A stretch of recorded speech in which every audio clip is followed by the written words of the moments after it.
Hi.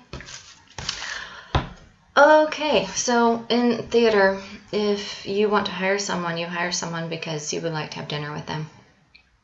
It's true because during a tech week, you are often stuck with that person, even through meals. So I don't have dinner, but I do have tea. So I'm going to drink my tea and do this little thing, and I hope you can have tea with me. So first question. What have you gained in the past year and why return? I, hands down, have gained confidence. That is the one thing I've settled on, because when I first applied to this position, I applied because I wanted to be more a part of the community. I wanted a hat to wear, and I wanted a place to belong.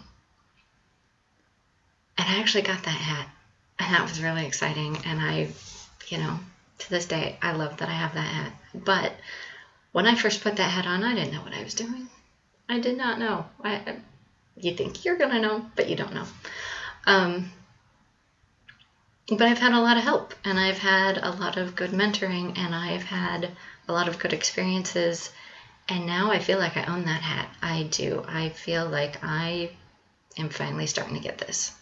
And it's only now that I really feel like I have my feet, So I think as an RA, that's what I've gained. I feel confident. I feel like I could walk into almost any situation and handle it.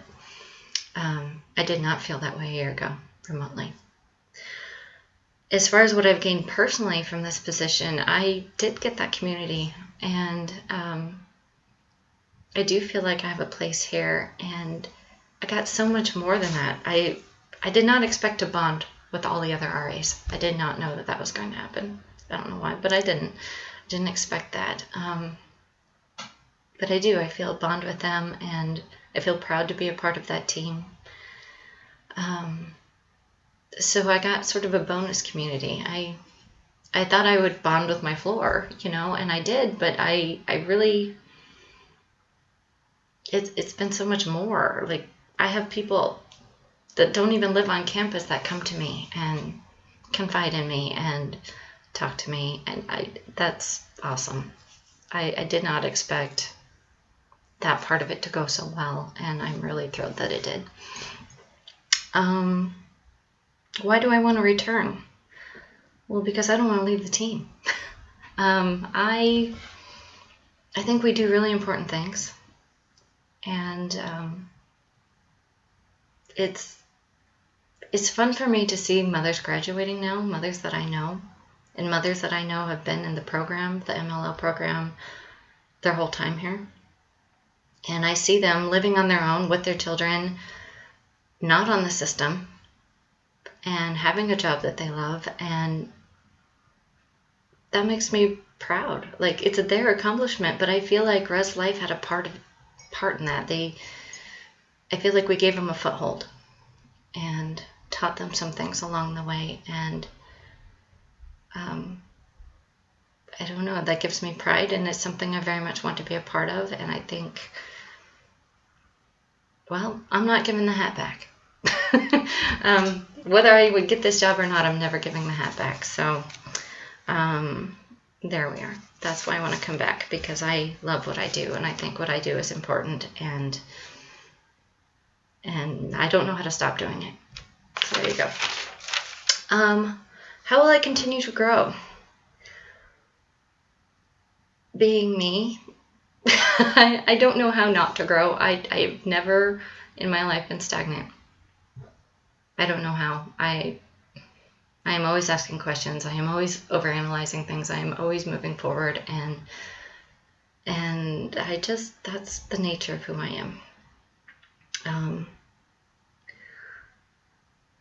And like I said, I feel like I'm just now sort of figuring it out, and I have so much further to go. Like, I feel like in your first year, you build a foundation. You make some connections, you learn the job better, and then it's not until that second year that you can really build your house. There's so much more you can do in the second year, and I look forward to that. I look forward to building on what I've already accomplished. And so, yes, I don't know what else to say about that. So there you are.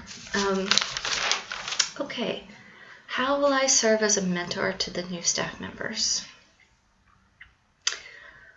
I think that experience is invaluable. I have people I go to all the time, and I have people that come to me all the time, and I think that's a brilliant way to live life. Because someone else's experience and insights are fuel. They're fuel for that engine of discovery and of obtaining knowledge. And that's what you need to do to be successful in anything. You need to go find those resources, and you need to find a way of seeking the answers. And I would like to be that for these new people who feel like I felt a year ago, where they're like, I want to do this. I have no idea what I'm doing. I would like to give them my insights and share with them my experiences. But at the same time, I think a good mentor doesn't tell you how to do something. They tell you how to think about something. They help you ask yourself the right questions. Because just because I handled something a certain way, or it went a certain way for me, every situation that we encounter is unique. And I am a different person than anyone else. And I have different strengths and weaknesses than anyone else. So that just compounds that uniqueness. Like everything you encounter, you have to come at it in a way of knowing who you are, knowing what your strengths are, knowing what you can bring to that table, and knowing where your weaknesses are and where you're going to need help. And I think you get better and better at that. And I think a good mentor helps you think about those things. Like, wow, okay, well, here's this unique situation, and you have these unique people, and what are the positives and what are the negatives, and how can you best accommodate any certain situation and have a good outcome.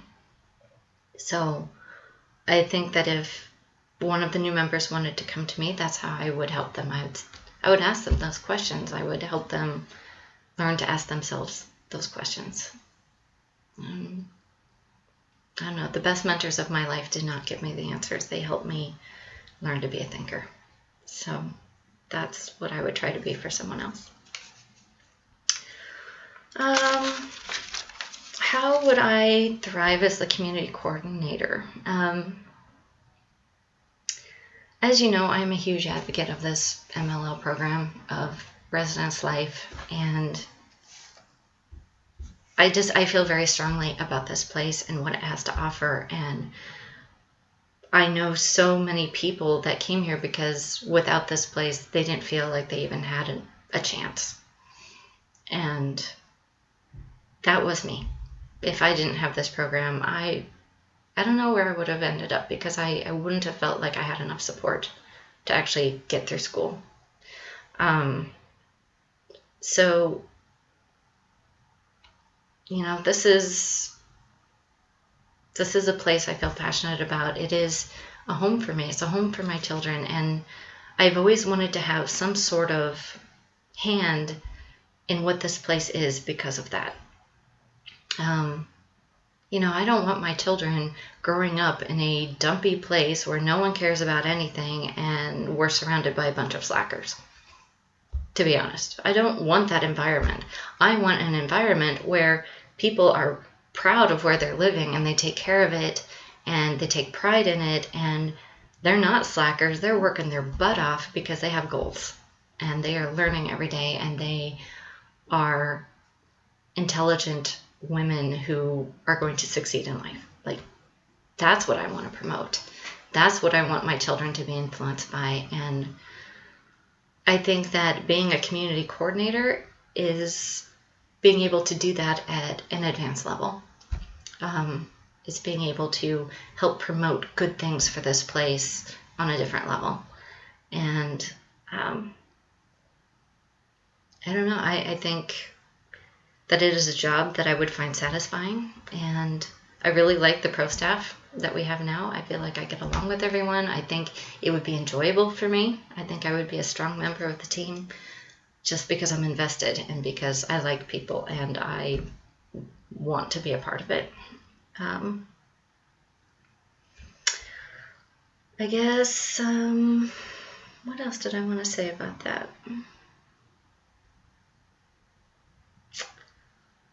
Oh, how can I help the RAs with their jobs? That's the second part of the question. One of my strengths is interpersonal skills. I think I am strong at mediations. I'm strong at keeping a level head in situations that don't involve my ex-husband calling CPS on me.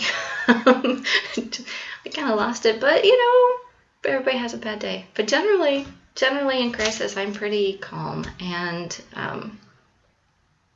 I think that lends well, especially to inexperienced members of the staff, because they're going to be on nerves and they're going to be panicking, and I think I can bring to them some quiet, some calmness, lend them some confidence and help them be confident in any given situation.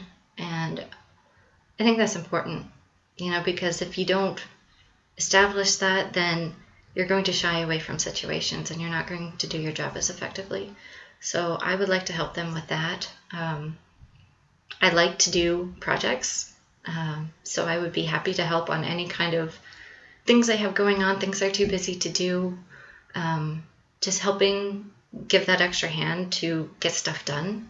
I love doing stuff like that, especially when it's a variety of different tasks. That keeps me interested. And also, I would like to be able to support them emotionally in some way, because I think that this is a thankless job. I think that people get burnout. I think people get stressed, and they're helping everyone else, but I don't always feel like they take on that emotional support for themselves. Like they don't go seek that emotional support enough. And I don't know, I would like to develop some sort of programs to boost morale and to give them little thank yous and perks and here, hope you're having a great day. Here's a little something, just something to brighten their mood and keep them positive, keep them from feeling overwhelmed. And I think that's important, and I think that would be something that a community coordinator could do for the RAs. And finally, just being a sounding board, letting them have someone to vent to, especially someone who maybe isn't on the end of hiring and firing, someone that can be their confidant, and someone who has been in their shoes and recently. So, yes, I think that's what I would have to offer the other RAs, and I think I would love the job. So, that is all. I hope that you have a good day, and I'm going to go back to my team, and I will talk to you later. Bye.